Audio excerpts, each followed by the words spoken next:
He lives in a pineapple at the bottom of the sea, okay. All yellow, absorbent, and porous is he, right, But what do we really know about SpongeBob SquarePants? What is he hiding? SpongeBob SquarePants has been entertaining kids and adults for decades now with its kinetic irreverence and unflappably optimistic central character. It's a world centered around a rectangular yellow kitchen sponge, his starfish best friend, the squid and crab he works for, and a deep-sea diving squirrel. That may take some explaining, but thankfully fans are here to fill in the gaps. Let's look at some of the more hardcore SpongeBob theories. Let's just get this one out of the way, as it's the one most people are familiar with. Bikini Bottom is a bizarre place. Hordes of anchovies, a burger stand run by a crab, a pufferfish teaches folks how to drive boats underwater, a squirrel that lives in a dome. What kind of nightmare of social and biological evolution could create such a thing? Well, the same thing that brought us Godzilla and Silver Age comic book heroes like Spider-Man and the Hulk. Good old-fashioned radiation.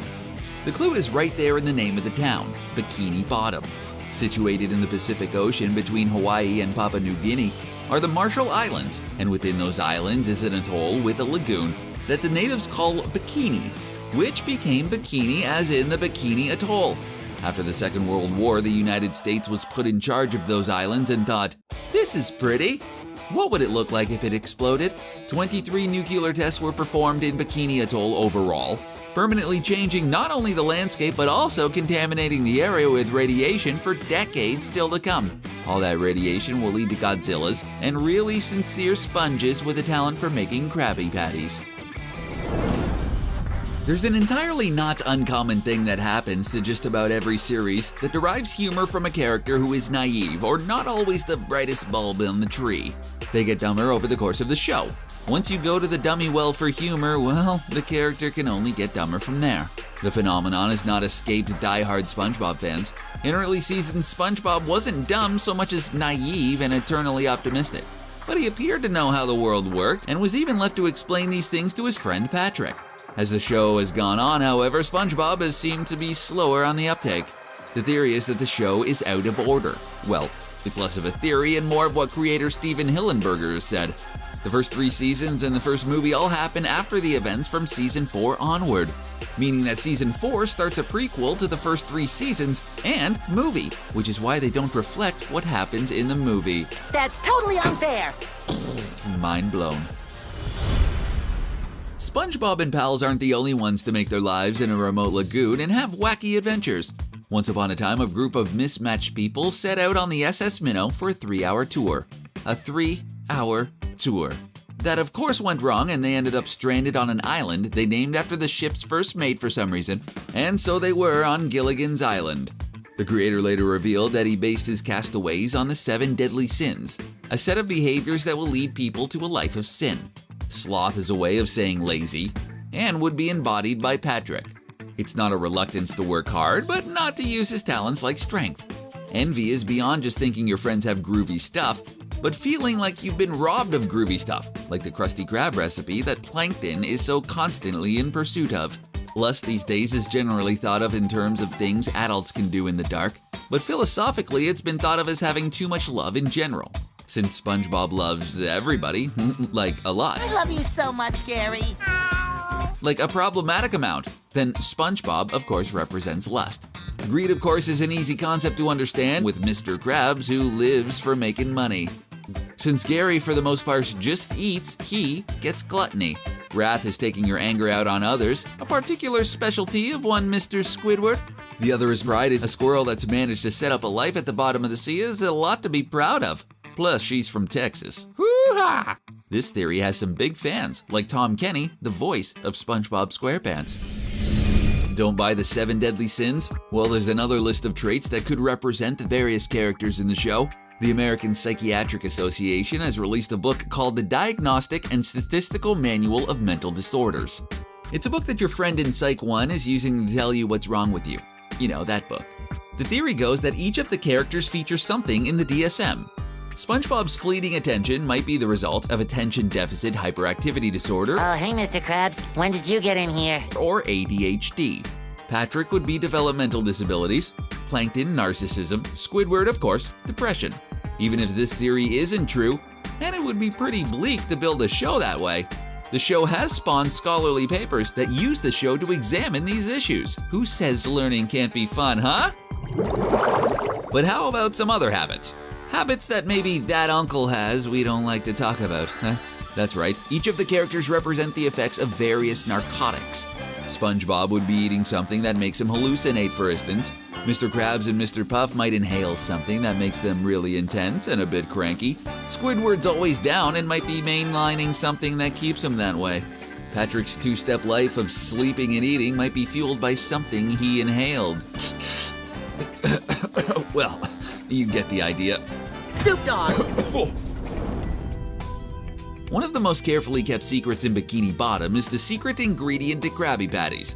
It's the one thing that Plankton wants and will go to incredible lengths to get the formula, including putting SpongeBob's brain in a robot body in the hopes that he could command SpongeBob to tell him the formula. But what's in those patties? There's a lot of theories.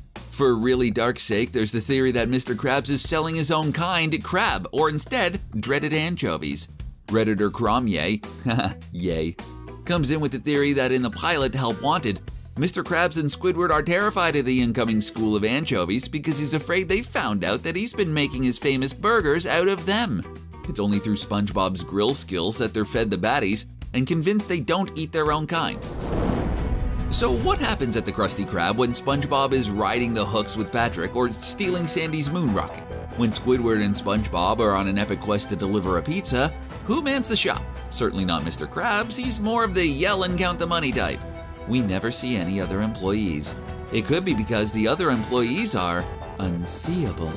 SpongeBob and crew have run into ghosts before while exploring old ships. So the theory goes that ghosts then run the Krusty Krab when their hotshot grill operator isn't on site to deliver the goodness, or Squidward's out being annoyed or bummed out by something SpongeBob is doing. Why do they decide to be invisible the entire time? Face it, if you could do your job while invisible, wouldn't you? It was all a dream, a dream, a dream, a dream. It's a storytelling conceit that has appeared in short stories like Occurrence on Owl Creek Bridge by Ambrose Pierce, all the way to the series finale of sitcoms like Newhart that suggested the show was a dream had by the character from Bob Newhart's first sitcom. In the case of SpongeBob, the mind this is taking place in is a car crash survivor. This takes two forms. First is that it's all the hallucination of the driver. The damage and lack of oxygen give everything the surreal nature.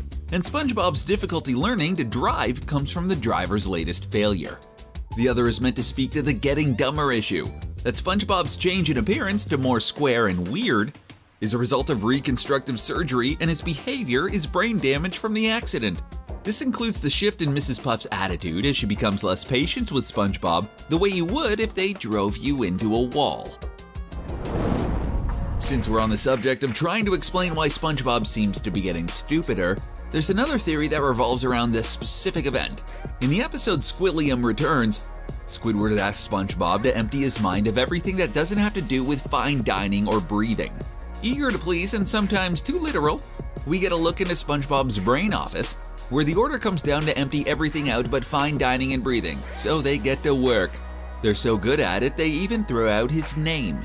As it turns out, that episode happens during the third season, right before SpongeBob's intelligence took a dive.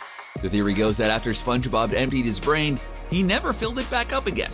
As a result, SpongeBob became a lot stupider as he has to relearn the whole world. We don't really know that much about Mr. Krabs. We know that he likes money, we know that he owns the Krusty Krab, and we know that he can be temperamental, and we know that he has a daughter named Pearl. The hitch, of course, is that Mr. Krab is a crab and Pearl is a whale. This raises so many questions about how reproduction and genetics work in the world of SpongeBob SquarePants, but the less we think about that, the better. The less we think about that. Sidestepping the issues of Rule 34, there's other explanations. The simplest, of course, is that Pearl is adopted. But Mr. Krabs taking in an orphan and raising her with love and devotion isn't particularly dark. I mean, good job, Mr. Krabs. But if that whole father-daughter thing that was a story, a cover for a relationship that was less father and daughter and more May-December, that would make Mr. Krabs less of a father and more of a sugar daddy who pays Pearl's rent and pays for her college in exchange for a few recreational weekends. Now that's darker, especially when it comes to Mr. Krabs and Mrs. Puff. Now those are some of the darker theories about the latest show on television. What is your favorite theory?